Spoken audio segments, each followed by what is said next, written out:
우리를 도우시는 성령님. 아멘.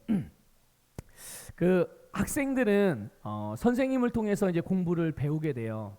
그래서 뭐 이제 수학을 배운다면 그 처음에 학교에 들어가면 덧셈을 못 하죠. 뭐 요즘에 유치원에서도 배우지만 태어나면서 덧셈 뺄셈을 할 줄 아는 건 아니니까. 그래서 학교에 들어가면 할 줄 모르던 이제 덧셈을 선생님으로부터 이제 배우게 돼요. 선생님이 자, 1 더하기 1은 2야 이렇게 가르쳐 주고 2 더하기 2는 4야. 1 더하기 2는 3이고 이렇게 하나하나씩 가르쳐 주고 학생은 그거를 그 가르침을 잘 듣고 배우게 됩니다. 그러면 이제 학생들은 어떻게 되죠? 이제 덧셈을 할 수 있게 돼요. 그런데 덧셈을 할 수 있게 됐다고 해서 자동적으로 뺄셈을 할 수 있는 건 아니에요. 그래서 덧셈은 이제 배워서 할 줄 알게 됐는데 근데 뺄셈을 또 해야 될 상황이 된 거죠. 그러면 뺄셈은 또 어떻게 해야 될까요? 예, 또 배워야죠. 선생님께 묻습니다. 선생님, 저 이거 뺄셈 안 배워서 모르는데 가르쳐 주세요. 선생님이 또 그래, 내가 가르쳐 줄게. 자, 5 빼기 2는 3이야. 이런 식으로 하나하나 가르쳐 줍니다. 그래서 이 학생은 이제 선생님으로도 배워서 뺄셈도 하게 돼요. 이제 덧셈도 배워서 하고 뺄셈도 배워서 하고. 근데 덧셈 뺄셈을 했다고 곱셈 나눗셈을 하는 건 아니잖아요. 근데 어느 단계가 되면 학년이 올라가면 이제 곱셈 나눗셈을 또 해야 되는 상황이 벌어지는 거예요.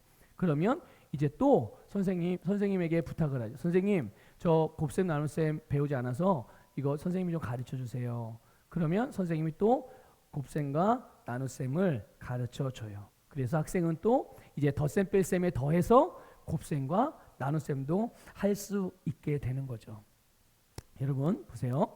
늘 할 수 없는 또 할 수 없을 것 같은 상황들, 그런 일을 만나거나 또는 어떤 장애물들을 만났을 때 그것을 해결할 수 있고 그것을 돌파할 수 있도록 돕는 사람이 내 옆에 항상 있다면 그런 사람은 자기가 하고자 하는 일, 그 종류가 뭐 어떤 것이든 자기가 뭔가를 하려고 했을 때 그 하고자 하는 일에 있어서 두려워할까요? 두려워하지 않을까요?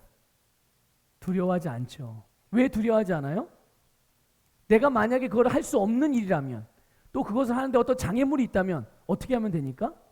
내 옆에서 항상 나를 도와주는 분이 있으니까, 도와주는 사람이 있으니까 그 사람에게 부탁을 하면 되고 그 도움을 받아서 반드시 그것을 해결할 수 있으니까.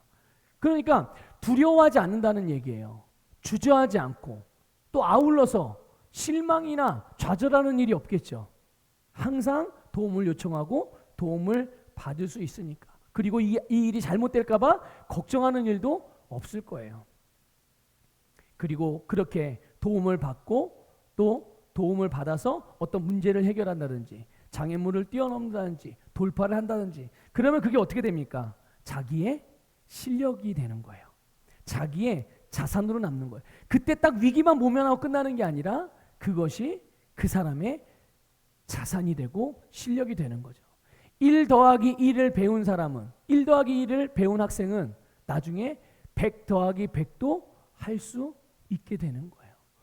100 더하기 100이 무엇인지를 아는 친구들은 1000 더하기 1000도 할 수가 있는 거죠. 예. 그러니까 이렇듯이 여러 상황들이나 환경들이나 장애물들, 그것들이 우리를 힘들게 하고 우리가 해결할 수 없을 것 같다고 하더라도 누군가가 나를 항상 그런 부분에 있어 도울 분이 옆에 있다면 우리는 그 도움을 힘입어서 그 모든 것들을 해결할 수 있고 돌파할 수 있고, 그러니 걱정하거나 실망하거나 주저하거나 두려워할 필요가 없겠죠. 그리고 나서 그 일들을 실제로 도움을 받아서 이기고 해결하고 돌파하고 나면 이제 그 분야에 대해서만큼은 또 그 정도의 분량에서의만큼은 나의 자산이고 나의 실력이 된다는 것을 기억하시길 바랍니다. 여러분, 우리의 삶의 모든 문제와 그런 상황들 가운데서 항상 나를 가르쳐 주시고 도우시고 능력을 주시는 분이 계세요. 그분이 바로 성령님이라는 것을 믿으시기를 축복합니다. 성령님, 바로 우리를 도우시기 위하여 우리 옆에서 항상 또는 우리 안에서 나와 함께 사시는 성령님, 바로 이것이 하나님께서 우리에게 성령님을 보내주신 이유라는 것을 기억하십시오. 아니, 성령님이 왜 오셨나? 성령님은 나를 도우시기 위해서 오셨다는 것을 믿으시기를 주님의 이름으로 축복합니다. 그래서 성령님은 우리 안에 거하시면서 나로 하여금 한계가 없는, 후퇴나 실패나 정체가 없는 날마다 전진하고 승리하고 더 나은 삶을 살 수 있도록 우리를 도우시는 분이심을 믿으십시오. 그분이 바로 하나님께서 예수님의 이름으로 우리에게 보내주신 성령님이라는 것을 기억하십시오. 여러분, 지난 주일날 나눴던 말씀 한번 잘 기억해 보세요. 성령님이 우리 안에 거하시면서 나와 함께 하시면서 나를 도와주세요. 여러분을 도와주신단 말이죠. 여러분이 무엇을 하든지 무엇을 하고자 하든지 여러분을 도와주신단 말이죠. 자, 그러면 우리가 어떻게 그냥 가만히 있으면 알아서 성령님이 도와주시나? 그게 아니죠. 어떻게 우리가 우리 안에 거하시는 성령님의 도우심을 받을 수 있습니까? 어떻게 내 안에 계신 성령님이 역사하실 수 있도록 우리가 그 길을 내어드릴 수 있을까요? 그게 바로 예수 그리스도의 이름을 사용하는 겁니다. 성령님은 예수 그리스도의 이름으로 역사하시는 분이세요. 예수 그리스도의 이름으로 말하고, 예수 그리스도의 이름으로 생각하고, 예수 그리스도의 이름으로 행동할 때 성령님은 예수 그리스도의 이름에 반응해서 능력으로 역사하는 거죠. 제가 이렇게 조금 구체적이고 원리적으로 이렇게 설명을 드리니까 마치 처음 듣는 것처럼, 최근에 처음 듣고 처음 배운 것처럼 그렇게 생각하시는 분들이 있을지도 모르겠습니다. 그런데 우리는 이미 신앙생활을 시작했을 때부터 이거를 배워왔고 들어왔어요. 어떻게? 믿음으로 살면 성령이 역사합니다. 믿음으로 행하면 성령이 역사합니다. 믿음 안에서 사십시오. 믿음으로 행하십시오. 이러면 성령이 도우십니다. 들어봤어요? 안 들어봤어요? 우린 늘 그렇게 들어왔어요. 그런데 우리가 믿음으로 또는 믿으면이라는 이런 표현들을 사용할 때, 이렇게 말할 때 많은 그리스도인들이 갖고 있는 이해가 있어요. 그게 뭐냐면 믿음을 하나의 감정적인 상태로 이해하는 거예요. 믿는 느낌, 믿는 감정. 그래서 확신의 감정이 뭔가 들 때, 아, 성령님이 역사하시는구나, 이렇게 생각을 한다는 거죠. 그러니까 믿는 느낌, 믿는 감정으로 생각을 해요. 믿음으로 행하면, 믿음으로 살면, 믿음 안에서 거하면, 믿음 안에서 행하면, 믿으면, 이렇게 표현을 할 때, 믿음을 표현할 때 꼭 우리의 생각 속에 항상 감정과 연결을 하고 느낌이, 그러니까 이런 거죠. 나는 분명히 예수님을 믿는데 오늘 내가 기분 나쁜 일이 생겼어. 부부가 다퉜다고 예를 들어봅시다. 부부가 다툼이 일어났어요. 나는 분명히 예수님을 믿고 하나님의 자녀거든요. 근데 부부가 다퉜는데 기도하려니까 기도가 돼요, 안 돼요? 기도가 잘 됩니까? 그렇다고 내 믿음이 내 안에서 없어졌어요? 아니죠. 근데 기도를 해야 되는 시간인데, 기도를 해야 되는 상황인데 기도를 안 해요. 왜 안 하죠? 기분이 나빠. 기분이, 마음의 상태가 지금 기도할 상태가 아니라는 거죠. 그럼 기도하는 믿음이 떠나간 겁니까? 아니에요. 믿음은 여전히 우리 안에 있거든요. 근데 믿음을 이해할 때 정확하게 믿음이 뭔지를 제대로 이해하지 못하면 이런 일이 발생을 하는 거예요. 여러분, 믿음은 느낌이나 감정이 아니라는 것을 반드시 잊지 마시기를 주님의 이름으로 축복합니다. 그래서 믿어지면, 믿는 느낌이 나면 내가 할게요. 근데 믿는 느낌이 안 들었으니까 믿는 느낌이 들 때까지, 믿음의 감정이 생길 때까지, 믿음이 올 때까지 내가 기다리겠습니다. 이거는 여러분 성경에서 말하는 믿음이 아니에요. 여러분, 믿음은 감정이나 느낌이 아니라 하나님의 말씀에 대한 내 영의 반응이라는 것을 기억하시기를 주님의 이름으로 축복합니다. 이런 거예요. 주님의 말씀에 내가 설득이 되어지는 거죠. 여러분은 이 과정을 거쳤어요. 한번 이렇게 예를 들어볼게요. 여러분, 예수님을 안 믿었을 때 누군가가 우리에게 복음을 전해줍니다. 자, 예수님을 믿으세요. 예수님을 믿으면 구원받습니다. 예수님을 믿으면 천국 갑니다. 예수님을 믿으면 치유받습니다. 예수님을 믿으면 인생의 문제가 해결받습니다. 예수님을 믿으면 자유해집니다. 예수님을 믿으면 하나님의 자녀가 됩니다. 이런 복음을 들었어요. 복음이죠? 말씀이죠. 그 말씀에 어떻게 된 거예요? 내 영이 반응을 하는 거예요. 그래서 그 말씀을 우리가 받아들이고 믿었어요. 받아들이고 믿었단 말이죠. 내 생각이 어떻게 된 거예요? 예수님을 믿으면 구원받는다는 말씀에 설득되어진 거예요. 내 마음에 그 말씀을 심령으로 받은 거예요. 그때 무슨 일이 일어났어요? 내가 설득되어지고 받아들인 말씀의 내용대로 예수님을 믿으면 구원받는다. 예수님을 믿으면 치유된다. 예수님을 믿으면 인생의 문제를 해결받는다. 예수님을 믿으면 평안해진다. 예수님을 믿으면 거듭난다. 이 일이 우리의 그대로 이루어진 줄 믿으시기를 주님의 축복합니다. 자, 그렇다면 동일한 원리로 주님께서 치유하십니다. 말씀이에요? 제 얘기예요? 말씀이에요? 제 얘기예요? 말씀이잖아요.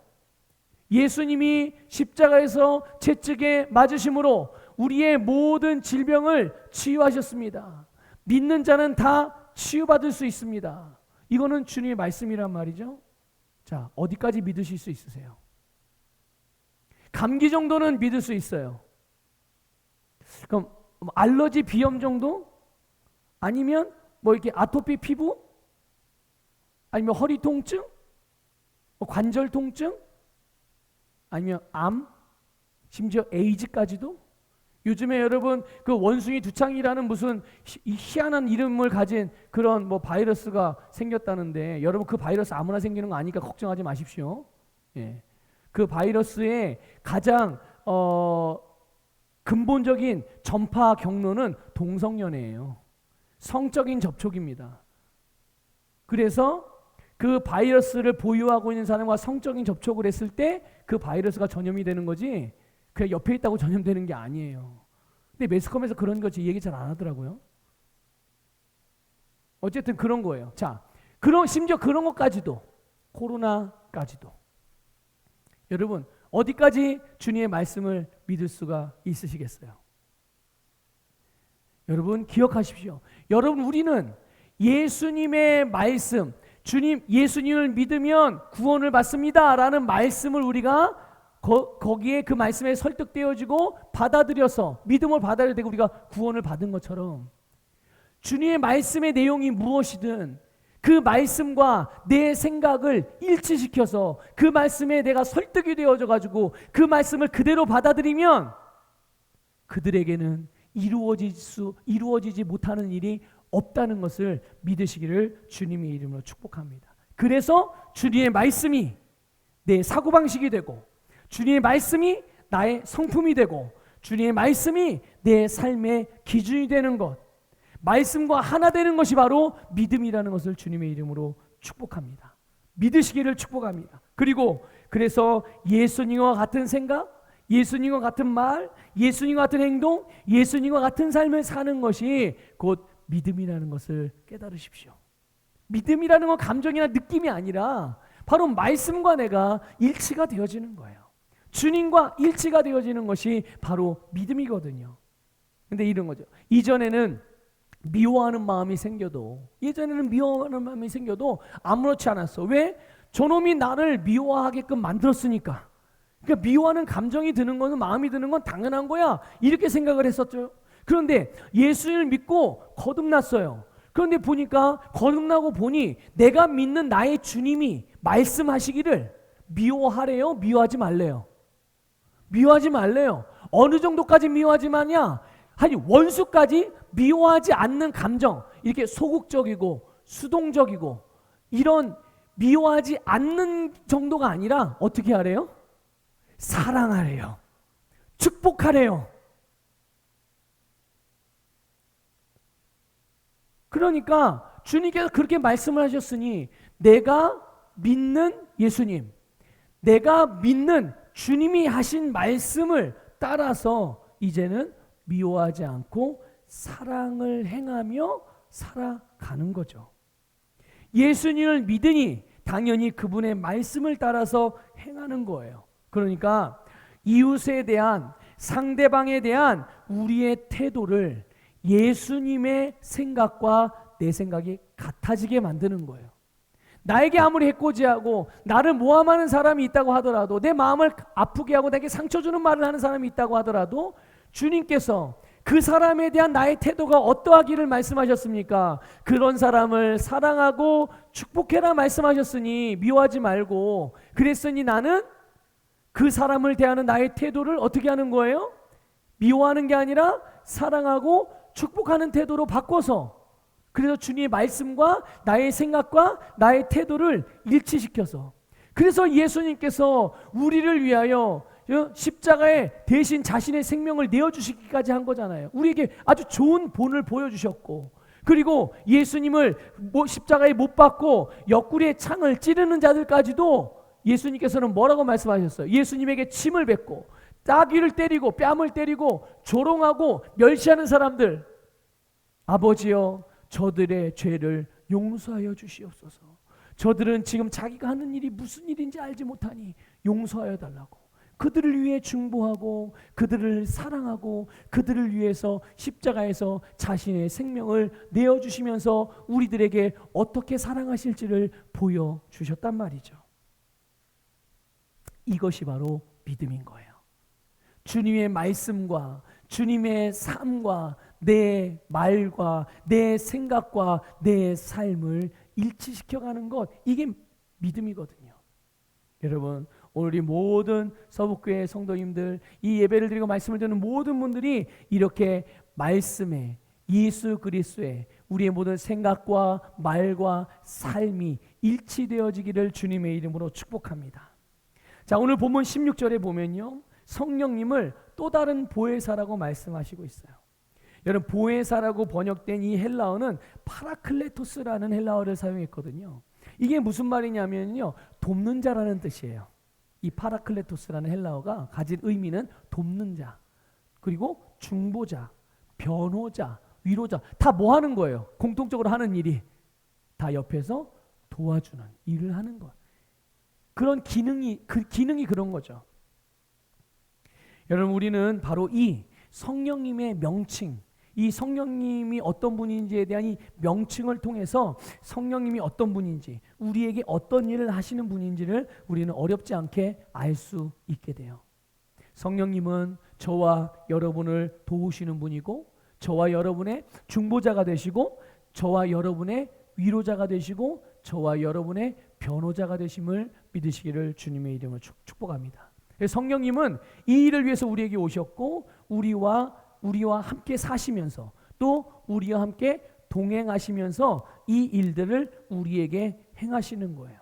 이렇게 우리와 동행하시며 우리를 도우시는 분을 오늘 본문 17절에는 어떻게 말씀하고 있냐면 진리의 영이라고 말씀하고 있어요. 진리의 영. 성령님은 진리의 영이십니다. 이게 무슨 말이냐면요, 여러분, 우리가 읽은 요한복음 14장의 6절을 보면 예수님께서 자신에 대해서, 자기가 누구인지에 대해서 말씀하실 때 여러분이 아주 잘 알고 있는 말씀을 하셨어요. 뭐라고 말씀하셨냐면 자기를 진리라고 말씀하셨어요. 나는 길이요 진리요 생명이다. 예수님께서 자기가 진리래요. 그러니까 보세요. 오늘 본문 17절에서는 성령님을 어떤 분이라고 말씀하고 있어요? 진리의 영이다. 그러니까 진리의 영이신 성령님, 바로 예수의 영이신 성령님이 바로 성령을 받은 자 안에서 저와 여러분 안에 거하시고, 그래서 우리가 가는 곳에 진리의 영이며 예수의 영이신 성령님이 함께 동행하세요. 그럼 성령님이, 진리의 영이신 예수의 영이신 성령님이 저와 여러분 안에 거하고 저와 여러분과 동행하면서 함께 다니신다는 말이죠. 함께 사신다는 말이죠. 뭐하러요? 무엇을 위해서요? 여러분이 이놈들 어디 죄 진다 안 짓나 좀 봐야 되겠다 이러기 위해서 감시하려고 성령님이 쫓아다니시는 거예요? 그 성령님이 그래서 따라다니실까요? 아니면 이렇게 회초리를 하나 딱 들고 있다가 여러분, 우리가 뭔가 잘못을 한다든지 말씀을 어긴다든지 잘못된 선택을 한다든지 그러면 한 번씩 톡톡 때리시기 위해서 성령님이 우리와 함께 그렇게 다니실까요? 그렇게 동행하시는 걸까요? 아니에요. 그게 아니라 바로 우리를 도우시기 위해서라는 것을 믿으시기를 주님의 이름으로 축복합니다. 여러분 이렇게 이거를 꼭 여러분 잊지 마셔야 돼요. 그게 뭐냐면 성령님이 어떤 분인지 지금 그 이름에서 우리가 알 수 있죠. 성령님은 도우시는 분이세요. 하나님은 어떤 분이십니까? 하나님의 성품은 어떤 분이에요? 하나님은 사랑의 하나님이시고 전능하신 분이시고 공평하신 분이시고 공의로운 분이시고 그렇죠. 그런데 누군가가 아니면 어디서부턴가 때로는 마귀가 우리의 어떤 영적인 감각들을 속여서 하나님 또는 성령님의 성품이나 그분의 말씀이 아닌 것들에 대해서 우리에게 알려주거나 느끼게 하거나 보게 할 때 그것을 하나님이 하신 걸로 성령님이 역사하시는 걸로 절대로 오해하거나 착각하시면 안 된다는 거예요. 하나님이든 또 성부 하나님이든 성자 하나님이든 성령 하나님이든 이 삼위일체 하나님께서는 어떤 분이시든 당신의 성품을 따라서 역사하시는 분이시지 그것을 벗어나서 일하는 경우가 절대로 없다는 것을 깨달으시기를 주님의 이름으로 축복합니다. 그러니까 마지막 때가 되면 이단자들도 여기저기 많이 나타나서 재산 다 팔아가지고 교회로 들어와, 재산 다 팔아가지고 우리 교회 공동체로 들어와, 그리고 너희는 열심히 일해, 그러면서 노동을 시키면서 노동을 착취하고. 하나님의 하시는 일일까요? 성령님이 노동력을 착취하시는 분이세요? 하나님이 우리 거 다 뺏어가가지고 당신만 호의호식하고 우리들은 그냥 뼈빠지게 고생하면서 그렇게 살게 하시는 분이 하나님이십니까? 하나님은 절대로 그런 분이 아니에요. 하나님은 절대로 그런 분이 아니에요. 그러니 하나님의 성품, 하나님의 말씀과 벗어나는 일에 대해서 아무리 감언이설을 하고 아무리 논리적으로 설명하고 아무리 뭐가 앞뒤가 딱딱 맞는 것 같다고 하더라도 하나님의 성품과 다른 것들을 말하는 자들이 있다면 여러분 그들의 입에서 나오는 모든 말을 예수님의 이름으로 거절하시기를 주님의 이름으로 축복합니다. 성령님도 동일하세요. 성령님도 우리와 함께 하시는 것은 우리가 뭔가 잘못했을 때마다 톡톡 회초리로 때리거나 아니 우리를 정죄하기 위해서 우리와 함께 하시는 것이 아니라 우리를 도우시기 위함이라는 것을 믿으시기를 주님의 이름으로 축복합니다. 그래서 우리를 도우셔서 우리로 하여금 예수님처럼 누구처럼요? 예수님처럼 살게 하시기 위해서 예수님의 일을 하게 하기 위해서 하나님의 일을 하게 하기 위하여 우리와 동행하시며 우리를 도우시는다는 것을 믿으시기를 축복합니다. 이렇게 주님의 일, 하나님의 일을 하는데 그런 삶을 사는데 도움이 필요하면 도와주시고 사람이 필요하면 사람을 붙여주시고 물질이 필요하면 물질도 주시고 위로가 필요하면 위로해 주시고 지혜가 필요하면 지혜를 샘솟게 하시고 초자연적인 능력이 필요하면 그 능력을 나타내시고 누가요? 우리 안에 거하시며 우리와 동행하시는 여러분 안에 거하시고 여러분과 동행하시는 여러분과 함께 하시는 성령님이 여러분들에게 그런 일을 하고 계신단 말이에요. 이 모든 것에 가능하신 분이 바로 우리를 도우시는 성령님이에요.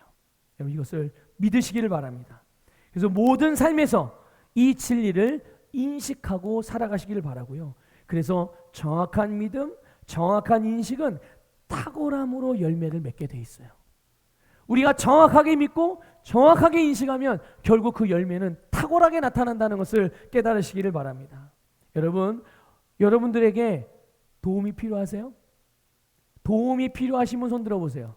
저는 도움이 필요합니다. 여러분 도움이 필요 없으세요? 저는 도움이 많이 필요하거든요. 자, 여러분 도움이 필요해요? 안 필요해요? 빨리 손 들어보세요. 도움이 필요하신 분만 손 들어보세요. 어떠한 종류의 도움이 필요하신 분? 예. 뭐 손 안 드신 분은 도움이 필요 없다고 이제 성령님이 아실 거예요. 예. 자, 그러면 어떤 종류의 도움이 필요하세요? 지금 손 드신 분들은 어떤 종류의 도움이 필요합니까? 물질적인 도움이 필요하세요? 아니면 어떤 가정적인 도움이 필요하세요? 자녀들을 위한 도움이 필요하십니까? 아니면 건강에 대한 도움이 필요하십니까? 사명에 대한 도움이 필요하세요? 어떤 종류의 도움이 필요하십니까? 그 종류가 무엇이든 내가 필요한 도움의 종류가 무엇이든 그 모든 것을 가능하게 하시는 분이 바로 성령님이시고요. 그 성령님이 오늘 저와 여러분 안에 계시다는 것을 믿으시기를 바라고 그분이 우리와 함께 동행하세요.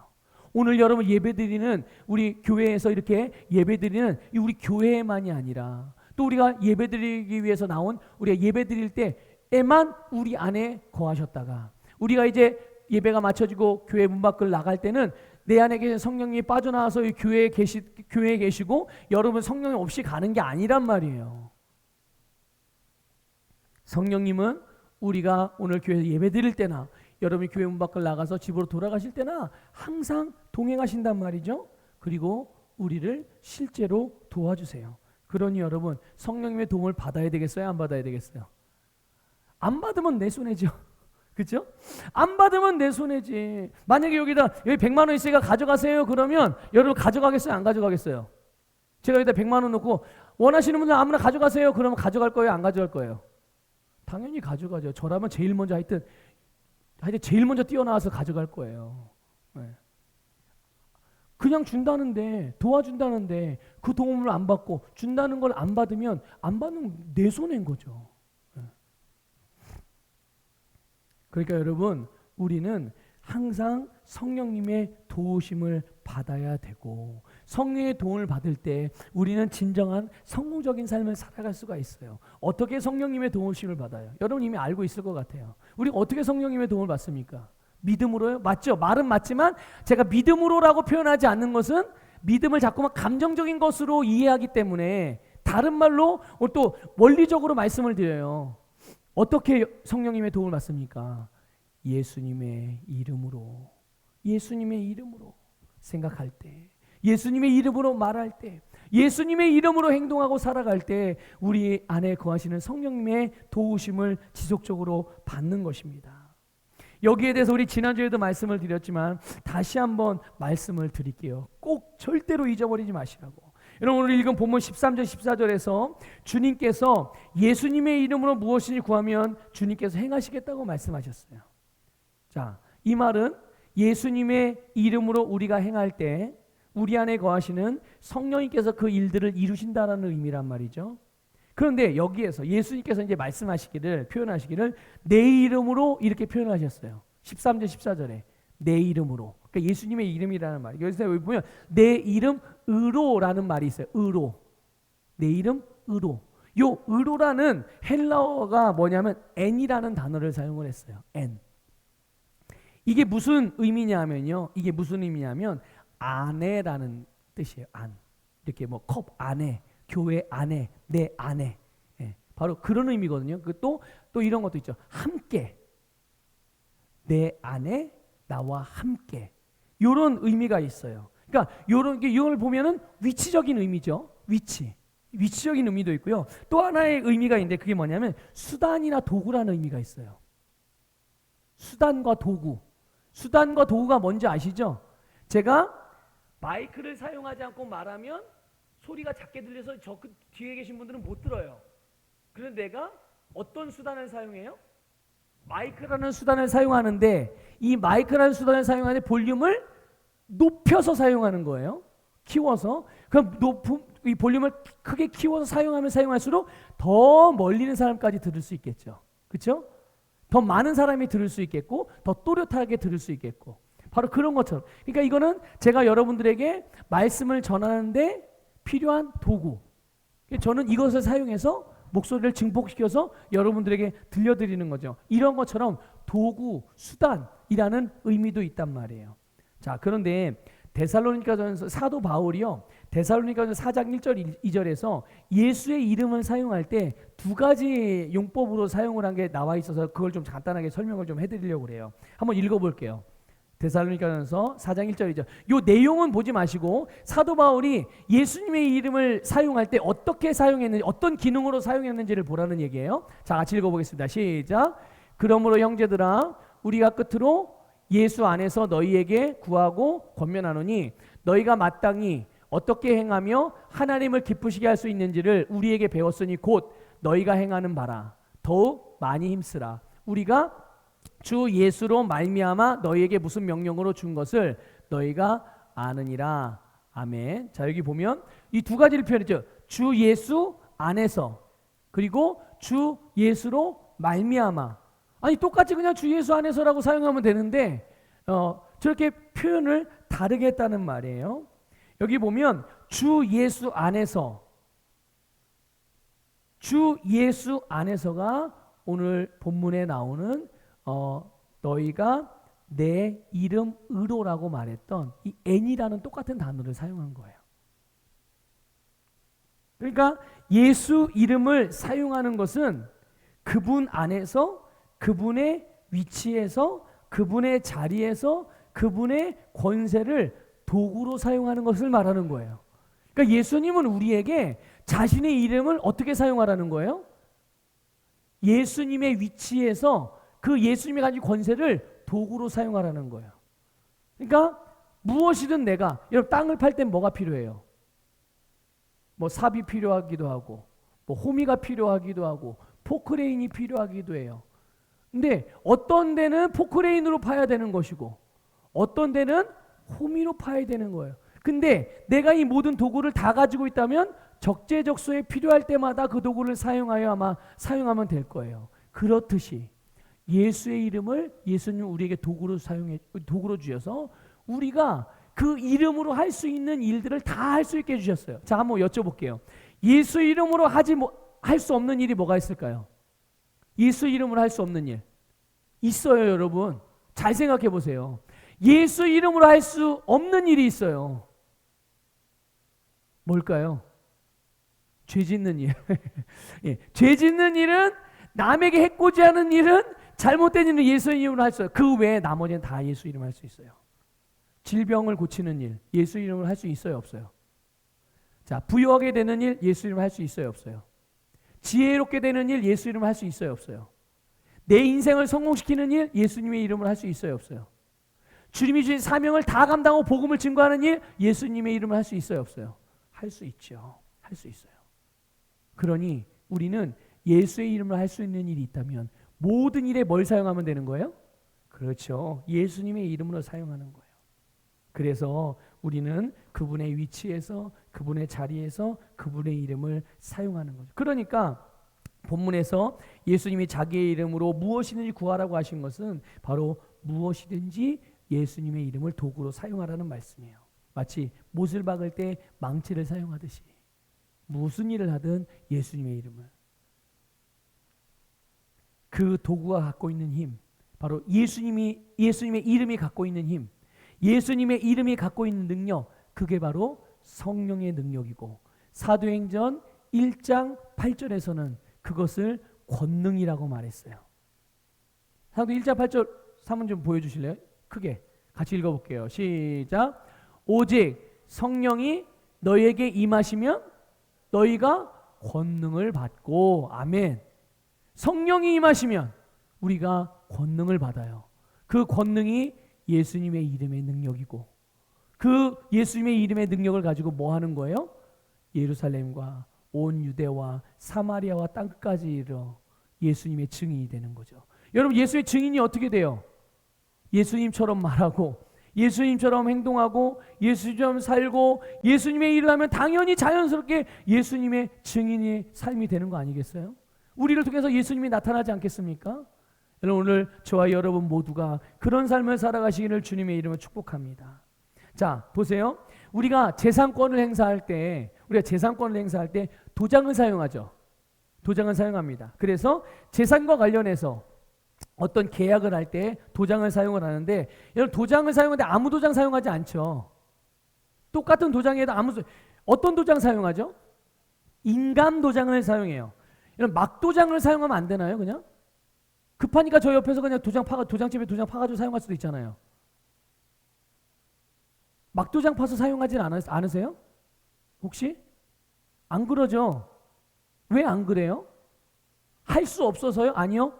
막도장 가지고 도장 찍을 수 있어요. 그거 사용할 수도 있습니다. 그런데 막도장을 사용하진 않죠, 절대로. 뭔가를 좀 아시는 분들은 막도장 사용하지 않아요. 왜 사용하지 않을까요? 사용해도 되지만 사용하지 않아요. 이유는 딱 하나예요. 법적으로 보장을 못 받기 때문에 그래요. 뭐가 문제가 생겼을 때. 그러니까 혹 계약이 파기되거나 아니면 다른 사람의 잘못에 의해서 재산상의 손해가 발생을 했을 때 거기에 대한 법적인 보호를 받을 수가 없어요. 어떨 때? 막도장을 찍으면. 예. 같은 도장이지만 똑같은 도장이잖아요. 내 이름으로 새겨진 도장인데 똑같은 도장인 것 같지만 그러나 인감 도장을 사용하면 그 도장에는 법적인 효력이 발생을 해요. 법적인 효력이 발생을 한다고요. 여러분, 우리가 예수 그리스도의 이름을 사용할 때 우리가 그분 안에서 그분의 위치에서 그분의 권세를 사용할 때 누가 역사하신다고요? 우리 안에 거하시는 성령님이 역사하신다고요. 왜냐하면 예수님의 이름에는 성령님의 역사에 대한 법적인 장치가 장착되어져 있기 때문에 그런 거예요.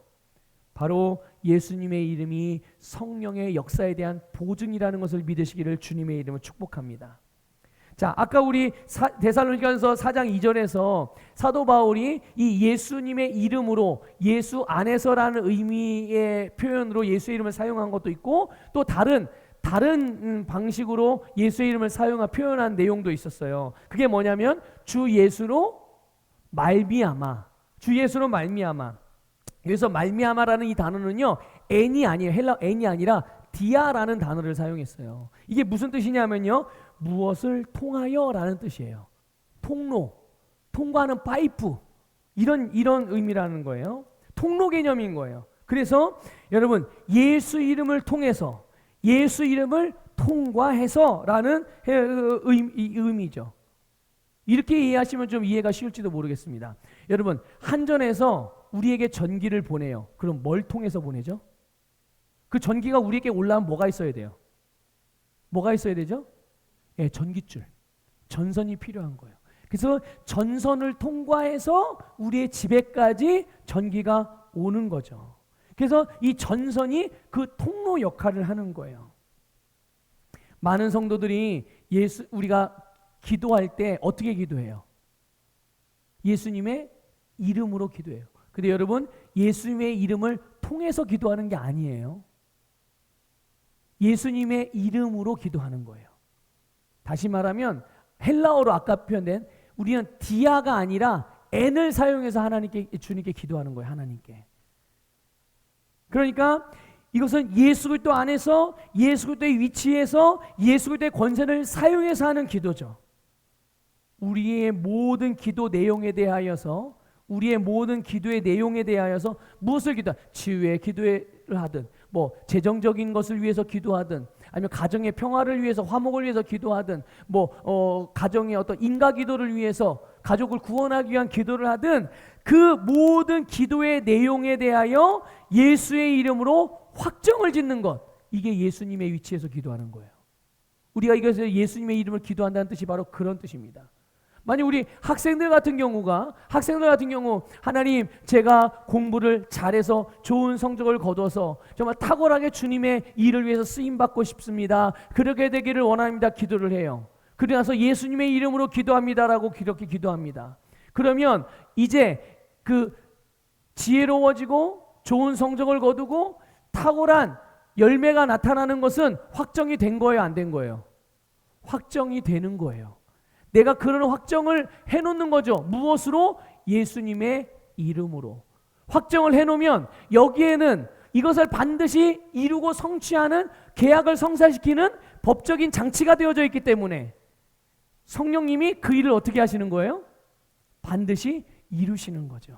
이런 원리가 우리가 예수님의 이름을 믿는 것, 예수님의 이름을 사용하는 것, 믿음으로 산다는 것 안에 흐르는 영적인 원리라는 것을 기억하시기를 바랍니다. 그러니 여러분, 오늘 본문 말씀에서 예수님께서 주님의 이름을 사용하라고 했을 때는 그분의 권세와 능력을 우리가 수단과 도구의 의미로 말씀하신 것이고 우리가 그 이름을 그렇게 사용하라고 말씀하세요. 자, 그러면 아무나 누구든지 예수의 이름을 사용할 수 있나요? 아무나 누구든지 사용할 수 있습니까? 성경은 이렇게 말씀합니다. 누구든지 주 예수의 이름을 부르면 구원받는다. 믿습니까? 누구든지 주 예수의 이름을 부르면 구원을 받습니다. 삶이 힘들고 고난이 와서 주님을 향하여 주님 도와주십시오 라고 기도하면, 주님의 이름을 부르면 주님께서 도와주실까요? 안 도와주실까요? 도와주세요. 당연히 도와주세요. 당연히 구원해 주십니다. 자, 그러나 우리가 그분의 이름을 사용하는 일은 조금 다른 차원이에요. 그분의 이름을 사용한다는 것은 우리가 어떤 목적을 위해서 도구를 사용하는 것과 같은 거예요. 자, 내가 못을 박으려고 해요. 못 박는 게 내 목적이에요. 여기다가 제가 못을 박는 것이 내가 하고자 하는 일이고 내 목표란 말이죠. 이 목표를 위해서 이제 나는 뭐 하면 되겠습니까? 뭐가 필요하죠? 내 못을 가지고 있거든요. 이제 못을 여기다 박으려고 그래요. 근데 그냥 하면 박혀요, 안 박혀요? 나는 이걸 꼭 박아야 되는 게 내 목적이거든요. 근데 이걸 박으려면 뭐가 필요하죠? 네, 망치. 이거를 가져와서 두들겨서 박아야 되는 거예요. 바로 그런 거죠. 어떤 목적과 의도와 하고자 하는 바가 있을 때 그것을 가능하게 만드는 일. 그것이 바로 예수의 이름을 사용하는 것임을 믿으시기를 주님의 이름으로 축복합니다. 그러니까 여러분, 예수님의 이름은 명령을 이루는 강력한 도구라는 것을 기억하세요. 명령을 이루는 거. 아까 제가 말씀드렸죠. 지금 가뭄 때문에 우리나라뿐만 아니라 온 세계가 지금 난리예요. 자, 그런데 하나님 도와주세요. 요청, 부탁 이런 기도 아니라, 그게 아니라 주님께서 우리에게 만물을 다스리는 권세를 주셨으니 우리가 구름을 명하고 수증기를 명하여 구름으로 모이게 하고, 모였던 구름 안에 수증기가 가득 차면 결국은 어떻게 돼요? 무게를 견디지 못하고 쏟아지게 돼 있거든요. 그 일을 우리가 어떻게 하는 거예요? 예수님의 이름을 사용해서 하라고 말씀을 드린 거예요. 바로 그것이 우리가 예수님의 이름을 사용하는 바른 방식이라는 것을 믿으시기를 주님의 이름으로 축복합니다. 예수 그리스도의 이름, 그분의 이름은 이 세상에서 가장 강력한 무기이자 도구라는 것을 믿으시기를 주님의 이름으로 축복합니다. 우리가 그 이름을 사용할 때 우리와 동행하시는 성령님께서 그 일을 이루시고 또 그 일을 통하여 하나님의 영광이 나타나는 것이에요. 예수의 이름이 바로 성령님이 역사하시는 근거이고 보증이에요. 여러분, 우리는 이제 예수님을 통하여서예요. 예수님을 통하여서 예수로 말미암아 하나님의 임재 안에 들어왔어요. 그렇죠? 그럼 우리가 살고 있는 주소는 뭔가요? 우리가 살고 있는 거주지의 주소는 예수 그리스도 아니겠어요? 그렇죠? 우리는 지금 예수 그리스도 안에 하나님의 임재 안에 살고 있어요. 우리는 예수님을 통해서 하나님 안으로 들어왔죠. 하나님의 나라의 영역, 영적 영역 안으로 들어왔죠. 이제 우리가 예수님을 영접한 순간에 우리의 거주지는 예수님 안으로 전입이 되었다는 것을 믿으시기를 주님의 이름으로 축복합니다. 그리고 지금 우리는 어디 안에 살고 있는 거예요? 그분의 임재 안에서 살고 있는 거예요. 그러니까 내가 그분의 임재 안에 살면서 내가 그 임재 밖으로 나갔다 들어왔다 하는 게 아니라는 것을 여러분 반드시 이해하셔야 됩니다. 계속 살아가는 거예요. 여러분이 예수님을 여러분의 의지와 여러분의 생각으로, 여러분의 입으로 예수님을 거절하거나 거부하거나 예수님을 믿지 않는다고 그렇게 예수님을 거절하기 전까지는 여러분은 계속 어디 안에 살고 있는 거예요? 네, 예수님 안에 살고 있는 거예요. 하나님이 임재 안에 계속 살아 계시는 거예요. 그러니 당연히 그분 안에서 이 예수님을 통해서 들어왔으니 이제 그분 안에서 그분의 이름을 사용하여서 항상 여러분과 동행하시는 성령님의 도우심으로 여러분의 모든 삶이 능력의 삶이 되시기를 주님의 이름으로 축복합니다. 한번 옆에 있는 분에게 말씀해 주세요. 성령의 도우심을 받으십시오. 능력으로 살아가십시오. 그렇습니다. 성령님께서 동행하시고 도우시는 삶이 능력의 삶이니 당연히 성령의 도우심을 받으며 살아가야 될 것입니다. 우리 자리에서 모두 일어나셔서요, 우리의 은혜로다 찬양하시고 오늘 주신 말씀 또 주님께서 우리에게 주신 감동과 계시를 따라서 우리 결단하는 기도하고 예배 마치도록 하겠습니다.